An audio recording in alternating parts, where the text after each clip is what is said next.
로마서 강해의 말씀 듣도록 하겠습니다. 의인은 없나니 하나도 없으며 정말 그 은혜를 나누기 원합니다.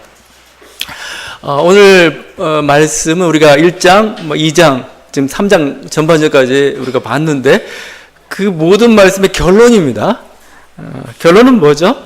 유대인이든 이방인이든 하나님 앞에 의인은 하나도 없다. 이겁니다. 모두가 다 죄인이다. 이거요.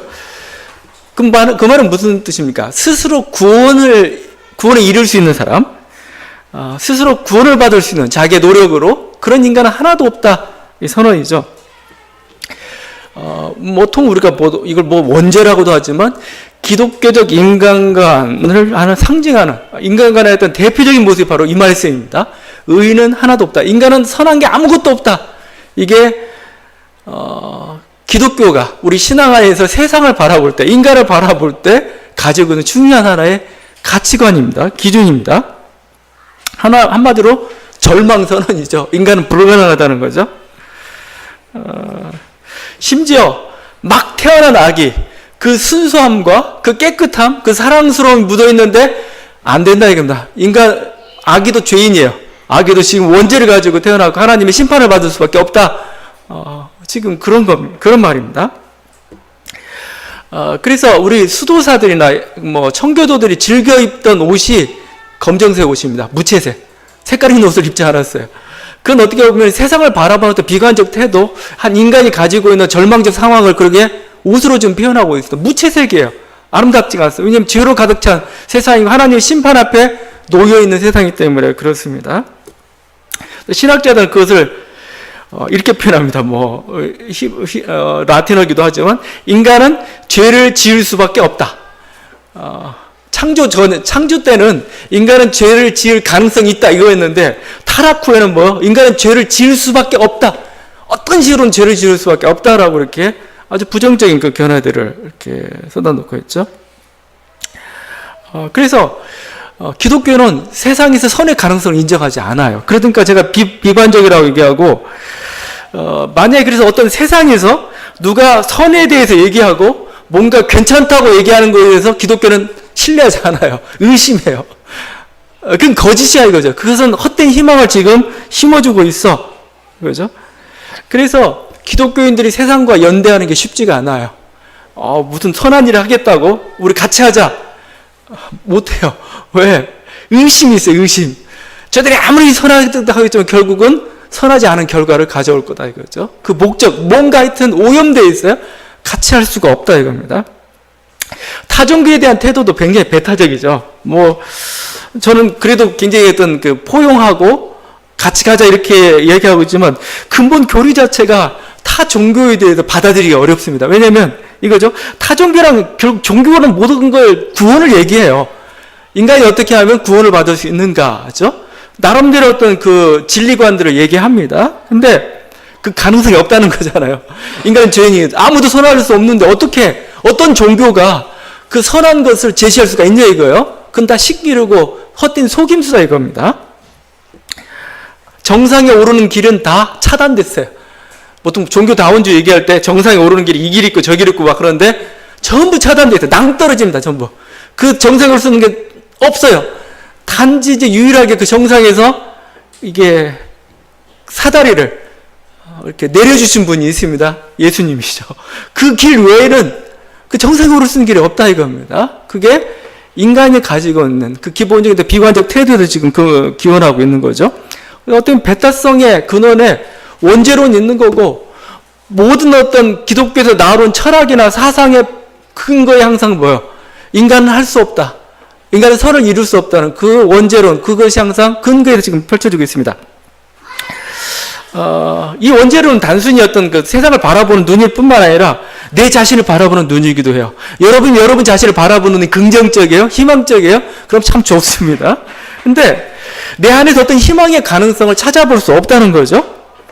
그래서 어떻게 보면 열심히 투쟁하다가 쉽게 포기해버리고 때로는 자신의 불의를 합리화하는 그런 수단으로 사용하기도 하죠. 나는 할 수 없어. 그래도 괜찮아. 예수님이 내게 계시니까. 그냥 거기서 안주해버려요. 그 어떻게 보면은, 신앙 없는 사람들이 더 선을 잘 행할 수도 있어요. 왜냐면, 거기는 악착 같거든요. 악착 같아요. 근데 우리는 뭐예요? 좀 하다가 아이 그래 인간은 다 그러지. 뭐 인간이 뭐 별 수 있겠어? 예수님 어떻게 보면은 선행에 대해서 뭔가 이렇게 동기부여가 잘 안 되는 그런 것도 있기도 해요. 가장 결정적인 건 또 이런 겁니다. 이러다 보니까 죄가 큰 죄가 있고 작은 죄가 있는데 그냥 같이 봐버려요.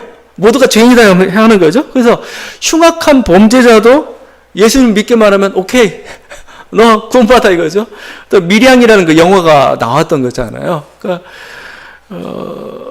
아니 어떻게 보면 정말 지금 피해자는 굉장히 고통 가운데 있는데 불구하고 가해자는 뭐 나 회개했어? 나 예수 믿었어? 나 땡. 어떻게 보면 이렇게 가해자를 위한 그 신학이 되고 있는 게 사실은 이런 의의는 없다. 그러니까 아무도 이룰 수 없으니까 뭐예요? 거기서 가능성 전혀 찾지 않는 그 어떤 비관적인 모습을 좀 보여주고 있습니다. 자, 그래서 오늘 제가 이 말씀을 나누는데 왜 사도 바울이 이 말씀을 전하고 있는지, 의의는 없다고 하나도 없다고 말하고 있는지 그 의미를 좀 살펴보려고요. 어떤 마음에서 이 말이 나오고 있는지 여러분 제대로 그걸 이해를 해야 잘못 오해하지 않습니다. 원죄론에 대해서 오늘 사도 바울의 선언에 대해서 여러분이 오해하지 않아요. 사도 바울이 그냥 너 아무 죄 지어도 괜찮아. 뭐 어떤 죄든 용서받을 수 있어. 뭐 그걸 얘기하기 위해서 지금 우리들의 어떤 무력함을 얘기하고 있는 건가? 아니란 말입니다. 좀 더 왜 이것을 원죄론에 대해서 죄에 대해서 얘기하고 있는지 한번 그 근본 동기를 좀 살펴봤으면 좋겠습니다. 그러기 전에 성경이 이렇게 인간을 바라보는 태도가 또 내 자신에 대해서 인간의 선행에 대해서 비관적인가? 그렇지 않습니다. 여러분 구약을 보게 되면 구약이 물론 하나님 말씀을 지키지 않은 거에 대해서 막 이렇게 선지자들이 비판도 하고 책망도 하고 그랬지만 구약에 보게 되면은 의인들이 있어요. 여러분 의인이란 말을 쓰기가 참 어려운데 의인, 선을 행하는 사람들이 있습니다. 선의 가능성도 있어요. 대표적인 게 욥입니다. 욥. 제가 가끔 얘기했던 것 같은데 욥이라는 사람은 의인입니다. 하나님이 인정한 사람이었습니다. 그 사람은 정말 착한 사람이야. 그 사람은 선을 이룬 사람이야 라고 하나님이 인정했어요. 욥기 1장 8절입니다. 여호와께서 사탄에게 이르시되 네가 내 종 욥을 주의하여 보았느냐. 그와 같이 온전하고 정직하여 하나님을 경외하며 악에서 떠난 자는 세상에 없느니라.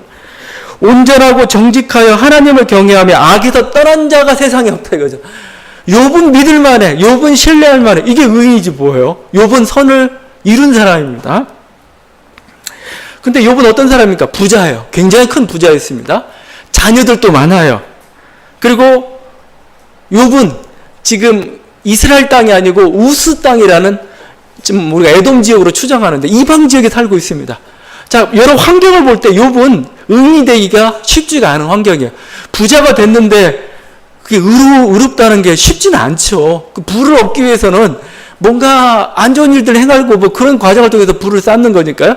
자녀가 많아요. 자녀가 많으면 죄도 많습니다. 그러니까 뭐 원망도 많고, 뭔가 기대도 많고, 뭔가 어긋나서 막 저주도 하기도 하고, 뭐 하여튼 뭐 애증이 많죠, 애증이. 또 자녀 때문에, 그래서 목회자의 많은 그 타락의 원인 중에 하나가 자녀들입니다. 스님들은 왜 타락하는지 모르겠어요. 자녀도 없고 가정도 없는데. 근데 중요한 게 아마 그래서 스님들의 타락은 뭘로 표현하면 도박으로 가요, 주로. 우리는 그냥 목회자들 자녀 때문에 재물 뭐 이런 거 해가지고 그 잘못된 길로 가는 게 많지만 스님들은 그래서 쓸 데는 없고 도박으로 써버려요, 그걸. 근데 이게 술이나 도박으로 좀 많이 빠지죠. 하여튼 이런 조건인데 불구하고 욥은 뭐예요? 의인이었단 말이죠. 인정할 만한.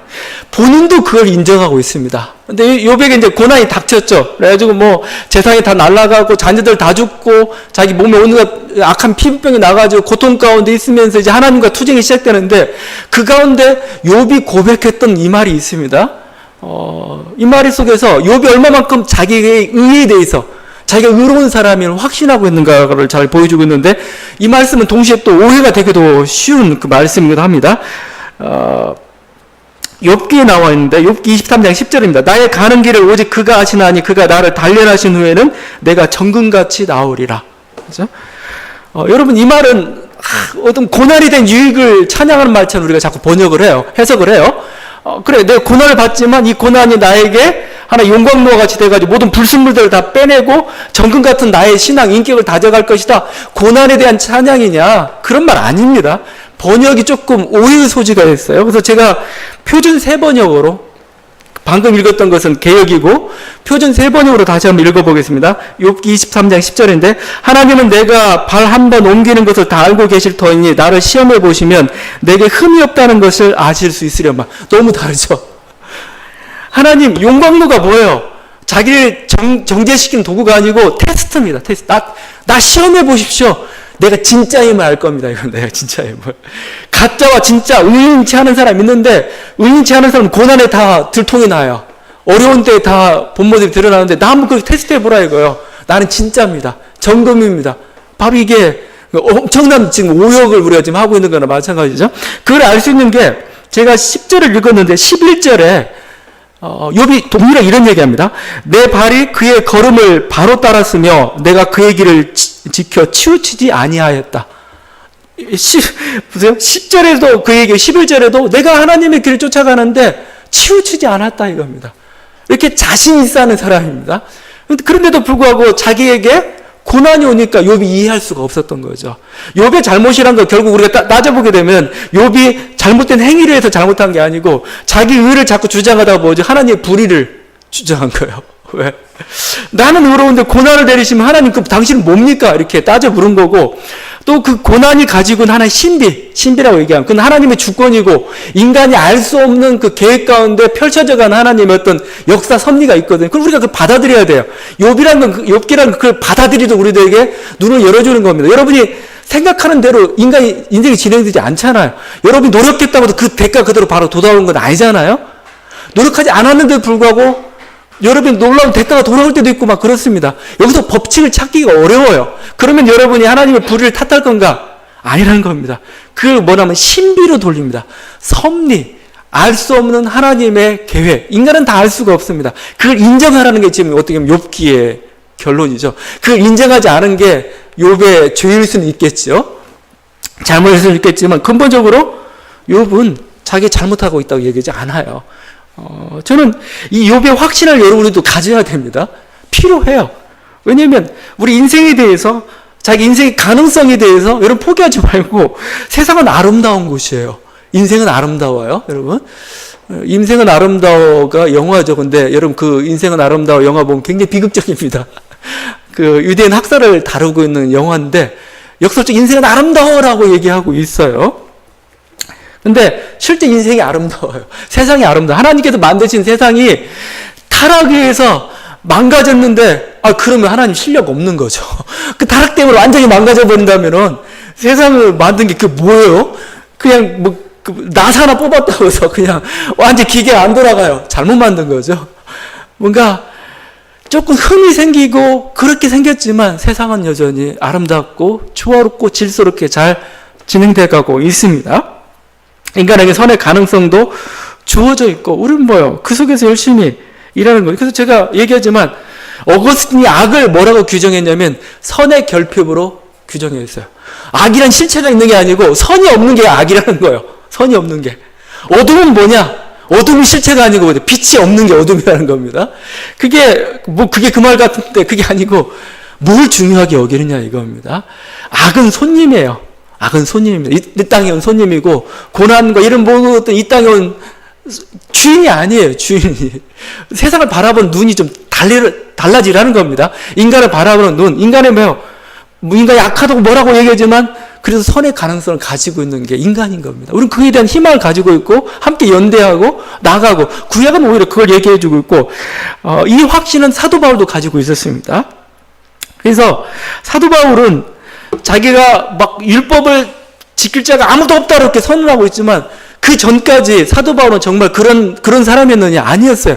사도 바울은 자기 자신에 대해서 율법의 의로는 흠이 없는 자라고 자기를 얘기했습니다. 빌립보서 3장 6절입니다. 왜 이런 말이 나왔냐면은 여러분 우리가 율법이라고 할 때 모세 오경에 누가 이제 딱 분석해 보니까 율법이 613가지라는 겁니다. 모세 오경에 있는 말씀들을 하나하나 법조문식으로 다 따져보니까 613가지가 나와요. 613가지만 여러분 지키면 여러분 의인인 겁니다. 근데 그게 지키는 게 불가능하냐? 불가능하지 않아요. 지킬 수 있어요. 그래서 욥도 의인이라고 표현하고 있는 거고, 바울도 나는 율법으로 흠이 없던 사람이다라고 얘기하고 있습니다. 바울은 그 율법에 대한 희망을 가지고 있던 사람이고, 율법만이 사람을 살릴 수 있다 해가지고 열심을 가지고 살았습니다. 그래서 갈라디아서 이렇게 고백하고 있습니다. 내 동족 중 여러 영갑자보다 유대교를 지나치게 믿어 내 조상의 전통에 대해 더욱 열심히 썼다. 이 율법만이 사람을 살리는 길이기 때문에 이 율법을 훼손하는 행위에 대해 자기는 견딜 수가 없는 겁니다. 그래가지고 막 열심을 가지고, 심지어 이스라엘 지역이 아니고 다메섹까지 가서 내가 핍박했다 이렇게 표현하고 있습니다. 그런데 다메섹에서 바울이 예수님을 만나게 되었죠. 다메섹에서 만난 예수가 누구냐? 바울은 다메섹에 어떤 예수를 만나냐, 어떤 상황에서 예수를 만나냐 굉장히 중요합니다. 여러분, 이런 그림은 버리셔야 돼요. 이런 거죠. 막 바울이 율법을 지키려다가 도무지 그걸 지킬 수가 없어요. 선을 행하려다가 선을 행할 수 없어가지고 낭망해가지고 어떻게 하면은 내가 이렇게 하나님이 뜻하는 그 선을 행하며 하나님의 구원에 이를 수 있을까? 하나님 앞에 나아갈 수 있을까? 이렇게 고민하다가 예수를 만난 거 아니에요. 그건 어떻게 보면 루터의 그림을 지금 덧씌우고 있는 겁니다. 루터는 그렇게 만났어요. 자기는 막 죄인된 가운데서 구원에서 하나님 놀라운 은혜를 체험했는데, 바울은 확신에 가득 차 있던 사람입니다. 확신에 가득 차 있던 사람이었는데, 그가 예수를 만나면서부터 완전히 그 인생과 그 모든 가치관들이 송두리째 바뀌고 말았어요. 완전히 바뀐 거죠. 그 전까지는 바울은 율법에 대한 강력한 확신을 가지고 살았던 그런 사람이었습니다. 근데 율법에 대한 확신이 이렇게 무너져 버렸느냐? 예수를 만났기 때문에 무너졌습니다. 여러분, 그래서 제가 오늘 바울이 의인은 없다, 하나도 없다라고 선언하게 된 그 배경을 지금 살펴보려고 하는 겁니다. 왜 그럴까? 결정적인 원인은 예수를 만났기 때문에, 예수 때문에. 예수를 만나기 전에 바울은 자기 확신을 가득 차 있는데, 예수를 만난 순간 뭐예요? 자기 확신이 거짓이었음을 알았어요. 이게 순 엉터리였구나라는 걸 알게 된 거죠.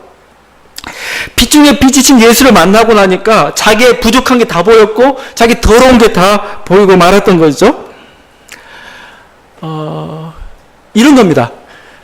여러분, 가짜를 가지고 있어요. 가짜 목걸이, 가짜 가짜 명품, 짝퉁 다 가지고 있습니다. 여러분, 그걸 가지고 있으면 여러분이 괜찮아요. 만족합니다. 그런데 언제 여러분이 좌절하고 허물어지느냐? 진짜를 만났을 때. 진품을 보니까 이 가짜야, 이거.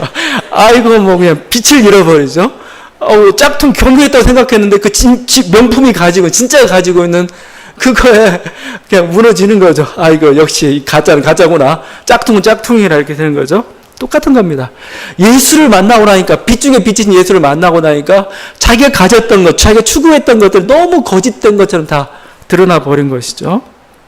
그래서 이 순서가 중요한데, 그가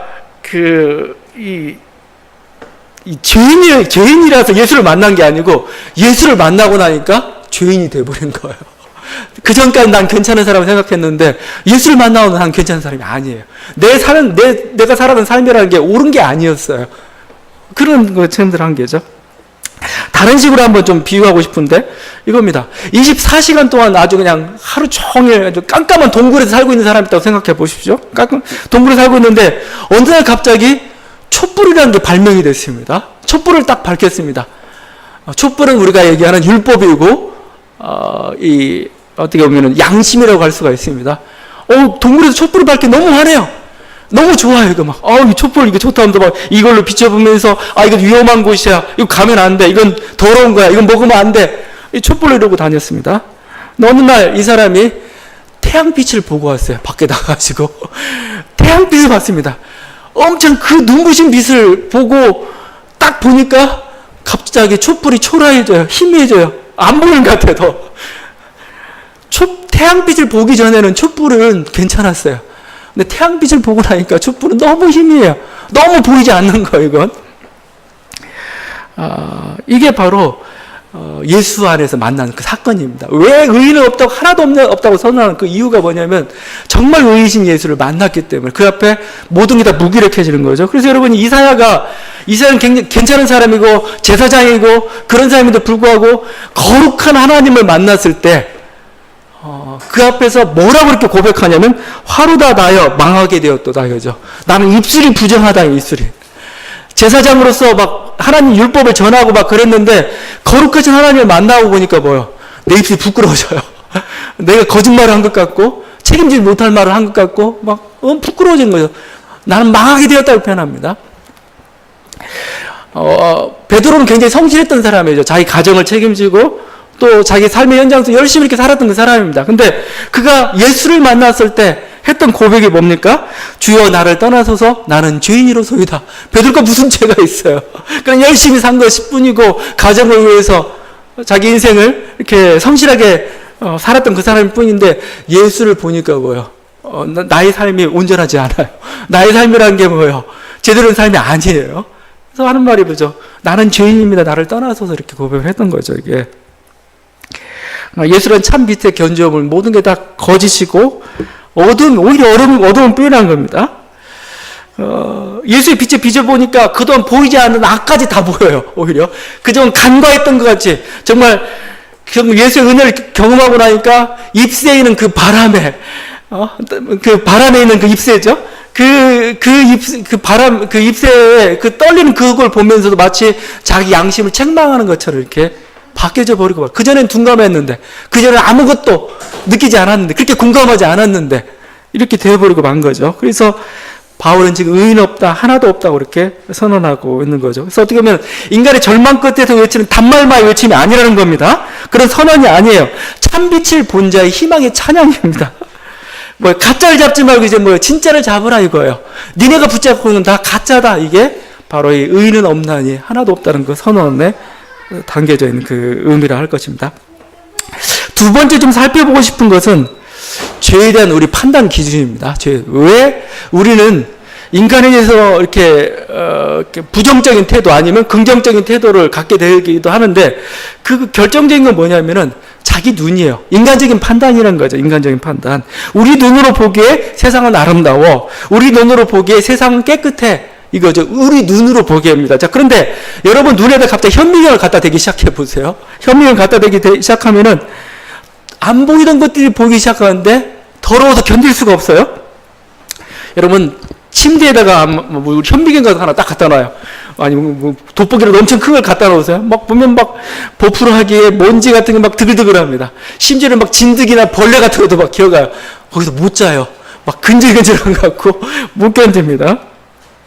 여러분 먹는 음식 있죠? 막 깨끗이 씻습니다. 근데 정말 깨끗이 씻은 건가요? 아니에요. 현미경을 보면 거기에 아직도 먼지가 있고 더러운 게 있고 세균이 있고 뭐 질병 같은 게 있습니다. 그냥 10만 마리가 이렇게 어떤 더러운 것들이 있었다면 씻는다는 건 결국 뭐예요? 10,000마리 정도로 줄이는 겁니다. 그래서 그거 먹는 거죠, 그냥. 현미경 같은 눈을 가지고 있다면 우린 세상을 살 수가 없어요. 너무 더러워요. 결벽증이란 정신병도 어느 때 이해를 해요. 모든 거 장갑을 끼고 그냥 심지어는 심한 사람 어떤 사람도 있냐면은 쌀을 락스에 씻어 먹는 사람도 있습니다. 너무 더러운 거예요, 이게. 그러니까 여러분이 그 사람도 어떻게 보면 현미경 같은 눈을 가진 사람입니다. 모든 게 더러워도 견딜 수가 없어요, 이거에 대해서. 이게 얘기하는데 바로 그런 거죠. 이게 죄가 그렇다는 겁니다. 사람들이 깨끗하다, 괜찮다고 할 때 그건 뭐예요? 그냥 인간적인 눈이에요. 근데 현미경적인 눈을 갖다 보기 시작하면 인간이 얼마나 더러운지. 우리는 겉으로 보기엔 괜찮은데 보이지 않는 곳에서 그 사람 얼마나 많은 악을 행하고 있는 건지. 그래서 우리는 그냥 깜짝깜짝 놀라잖아요. 막 어떤 성직자 아니면 뭔가 TV에서 괜찮다고 했던 사람, 정치인, 연예인, 그들이 갑자기 사생활이 드러나면서 추악한 모습이 드러나게 되면 우리가 분노를 하죠. 분노를 하는데 보이지 않는 순간에 어떤 짓을 하고 있는지 아무도 몰라요. 우리는 그냥 겉으로 보면서 저는 괜찮아고 있지만 보이지 않는 곳에서 우리가 어떤 악을 행하고 있는지 우리는 알 수 없다 이거죠. 그냥 사람들 보기에 괜찮아 보이는 겁니다. 그래서 의도적으로 그 바리새인들은 외식하는 자라고 했죠. 왜냐하면 그냥 겉은 보이지 않는 데서 온갖 더러운 짓도 다 하면서 겉으로는 뭐예요? 깨끗한 척 했다는 겁니다. 그거에 대해서 외식이라는 딱지를 이렇게 붙였던 거죠, 예수님이. 보이지 않는 것이 가장 은밀한 곳이 우리 마음속이죠, 마음속. 우리 마음속에서는 무슨 일이 일어나고 있는지 아무도 몰라요. 어떤 사람이 선교를 행하고 어떤 사람이 의를 행하는 것 같지만 그 마음속에 뭐가 있느냐 이거예요. 이게 질투심 때문에 생길 수도 있습니다. 이게 어떻게 보면 불안감 때문에 생긴 그런 의로운 행위일 수도 있어요. 뭔가 욕심 때문에 생긴 그런 것일 수도 있어요. 그 복잡한 속을 우리가 어떻게 할 수가 있겠습니까? 내가 행동하고 있는데 이 행동의 근본적인 동기가 뭐예요? 어쨌든 질투일 때가 있어요. 저놈 잘 되는 거 내가 볼 수 없다 이거죠. 내가 더 잘 돼야 돼. 이거죠. 그러니까 뭔가 우리 마음속에 복잡하게 일어나고 이것들을 우리가 어떻게 통제하고 하는 거예요. 예수님의 산상수훈 말씀이 어렵게 느껴지는 이유가 그냥 겉으로 보이는 행동이 아니고 마음속을 문제 삼으니까 그래요. 자꾸 그냥 가난이 아니고 심령의 가난을 얘기하죠. 그냥 그것도 간음 정도가 아니고 마음의 간음을 얘기하죠. 뭔가 탐심을 얘기하죠. 마음을 못 잡으니까 내 마음 내가 컨트롤할 수도 없고 내 마음에서 뭔가 온갖 더러운 거 다 올라오고 있는데 이걸 문제 삼으니 그 앞에 누가 이렇게 설 수 있겠습니까? 우리가 만약에 옛날 우리 공상과학 영화 같은 거 보게 되면은 마음속을 뚫어보는 그런 기계들도 발명이 되더라고요. 저 사람이 지금 살인의 마음을 가지고 있는지 안 좋은 마음을 가지고 있는지 해가지고 경고장을 딱 내려요. 이 사람 격리시켜버리고 미리. 근데 그런 것처럼 만약에 사람의 마음을 볼 수 있는 그런 기계가 발명이 된다면 정말 보기 힘들 겁니다. 자기. 왜냐하면 이 속속들이 드러나는 거에 우리는 견딜 수가 없어요. 어느 정도 또 감춰주는 게 타락한 이후에는 무화과나무로든 어떻게든 자기 몸을 가리는 게 필요합니다. 왜냐하면 우리의 수치와 우리의 모든 걸 다 드러내고는 살 수가 없어요. 그래서 하나님은 그래서 우리의 속을 보길 원치 않으세요. 금하셨습니다. 마음속에 가두셨어요. 우리 본질을. 너는 그냥 너만 보고 있고 너와 나만 보겠다 이거죠. 다른 사람이 네 마음속을 보지 않도록 해라. 마음속으로 이렇게 들여다보는 것은 하나의 죄일 수도 있습니다. 여러분. 제가 예전에 봤던 영화 중에 그런 영화가 있어요. 가장 큰 죄 중에 하나가 다른 사람의 마음을 훔쳐본 죄라고 얘기를 해요. 근데 하여튼 우리 70년대 80년대 한참 한국교회 성장기 때 이렇게 성령 은사가 굉장히 활발했는데 그 은사 중에 지식의 은사라는 게 있습니다. 지식의 은사가 뭐냐 가지고 이렇게 여러 가지 논란이 있지만 지식의 은사가 대부분 이렇게 해석을 했습니다. 사람을 마음을 알아요. 은밀한 것들을 아는 걸 지식이라고 얘기했습니다. 그래서 어떤 분이 와가지고 딱 집회를 하는데 부흥회 때 다 죄를 다 지적하는 겁니다. 너 회개하고 얘기하고. 그래서 이제 그런 부흥사가 오다면 제일 긴장하게 되는 게 목회자들이에요. 내 죄를 지적하면 어떻게 되지? 딱 이거 이제 좀 피하고 들을 수 있으면 눈 안 마주치고 이러죠. 근데 진짜 그런 은사가 있는지 모르겠는데 하나님이 그 마음속을 보길 원하는가? 아니에요. 하나님도 안 보길 원합니다.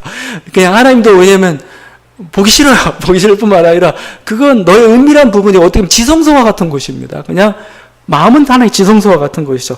물론 하나님은 마음의 문제를 삼을 때가 있습니다. 그런데 마음의 문제를 사실 삼는 게 아니고 마음으로 드러나는 행동을 문제 삼는 겁니다. 여러분, 우리는 행동을 보고 사람을 평가해야 돼요. 그게 하나님께 주신 그 기준입니다. 우리들이. 그러니까 믿음이란 것도 사실은 마음의 지성소에서 일어난 일이잖아요. 그건 평가할 수가 없어요. 그럼 우리 어떻게 평가하느냐? 행동 가지고 평가할 수밖에 없어요.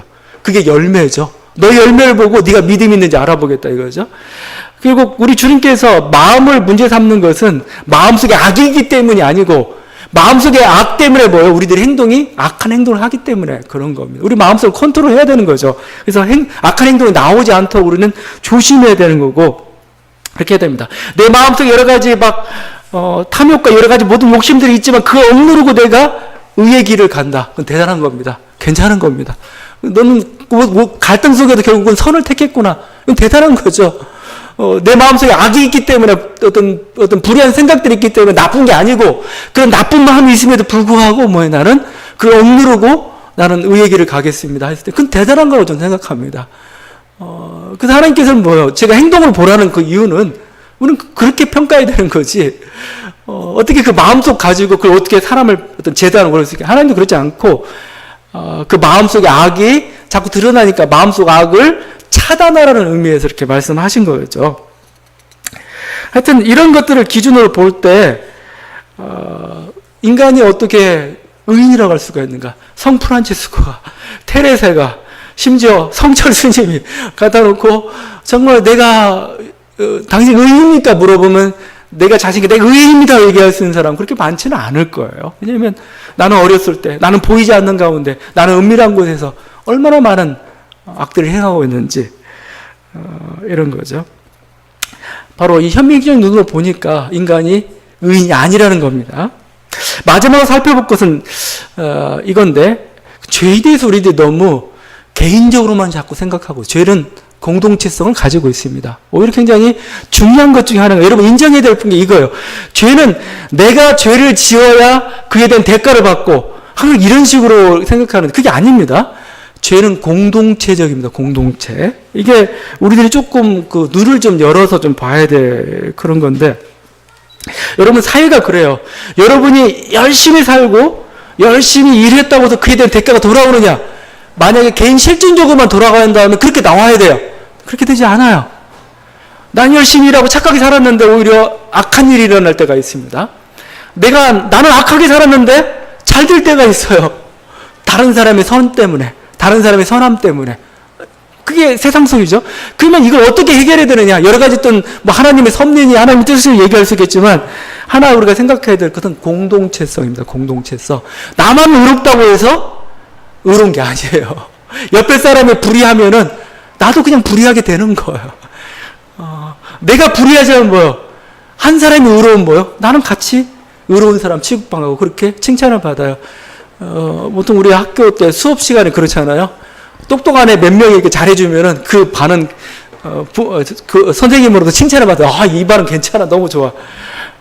근데 또 반대의 결과도 있죠. 나쁜 하나 때문에 딱 그냥 도매금으로 넘어가는 경우도 있고, 공동체성을 가지고 있습니다. 내가 한 조직에 속해 있기 때문에 이런 거죠.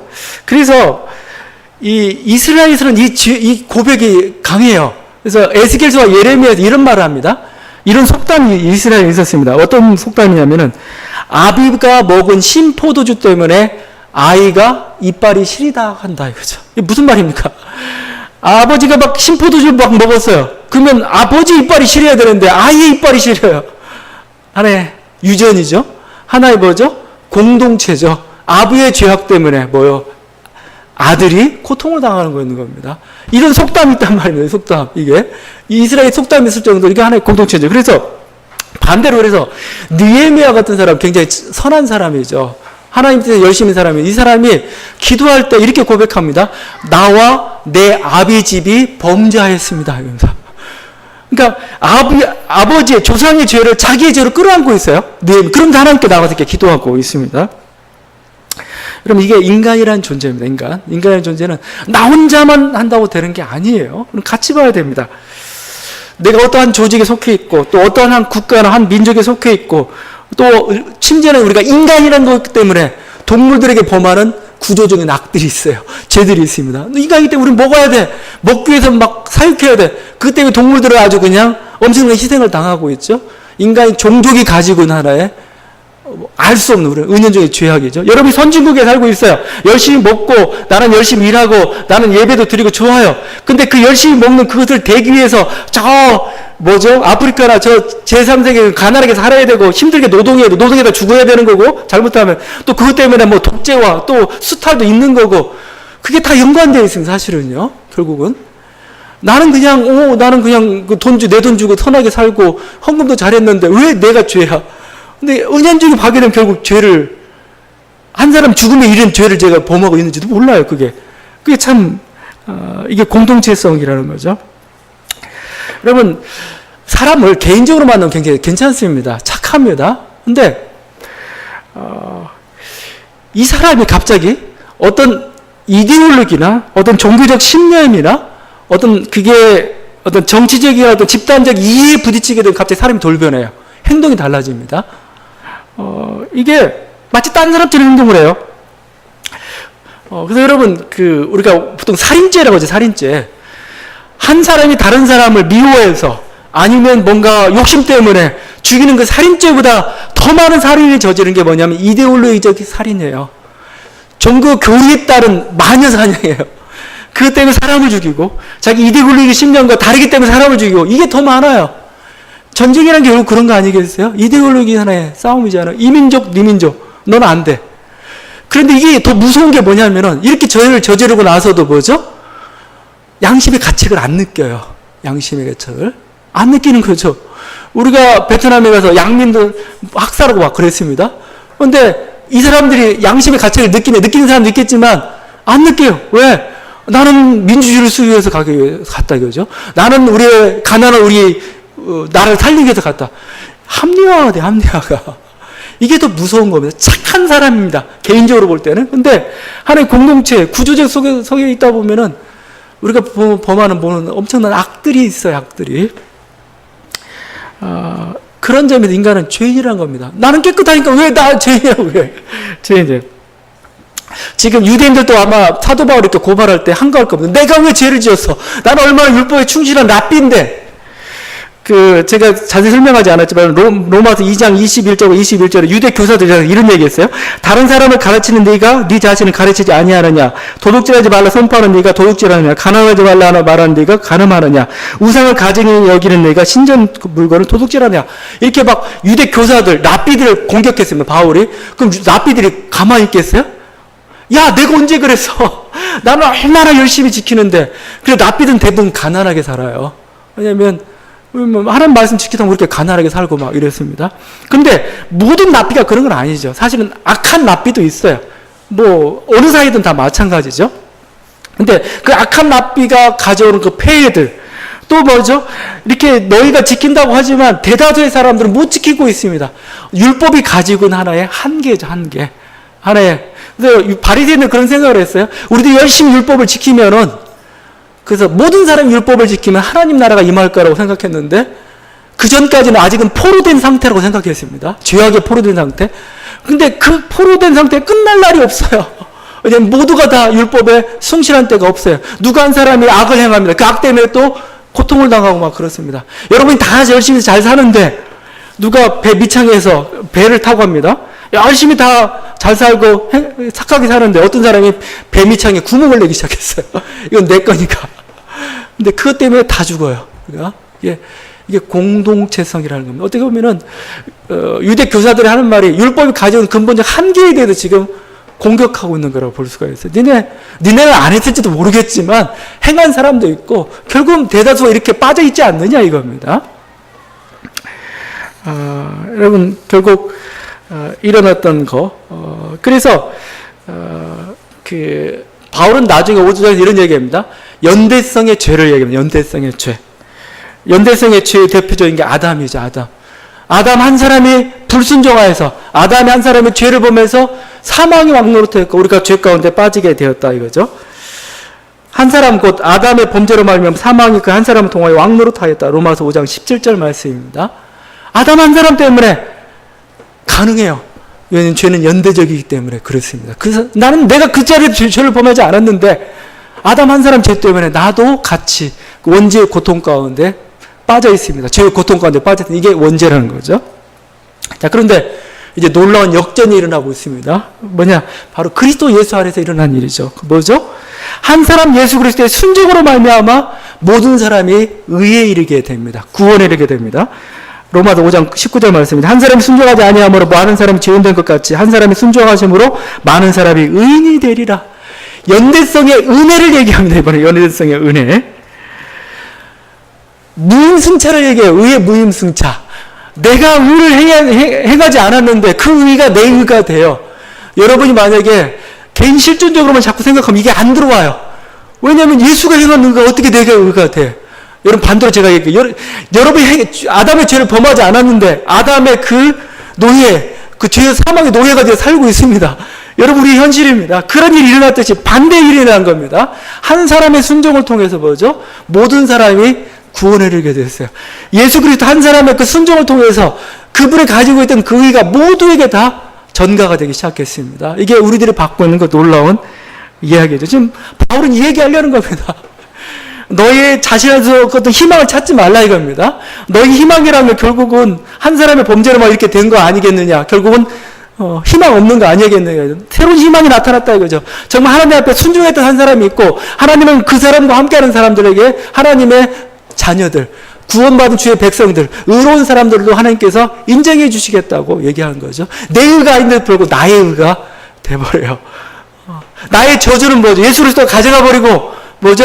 아담 가운데 임했던 나의 저주, 인생의 또 불행, 고통은 다 그분이 다 가져가 버리고 뭐죠? 그분이 가지고 있는 그 놀라운 은혜들, 은총들, 구원, 복들을 우리에게 주시겠다고 말씀하고 그게 예수 그리스도 안에서 일어나고 있다는 겁니다. 그게 지금 바울이 이 말하고 있는 말씀의 의미입니다. 다시 한번 여러분, 이 원제로는 바울이 얘기하는 의인 없다는 그 선언은 거기에 초점이 있는 게 아닙니다. 단지 배경입니다. 어두운 배경. 예수 그리스도의 그 빛을 드러내기 위해서 배경일 뿐입니다.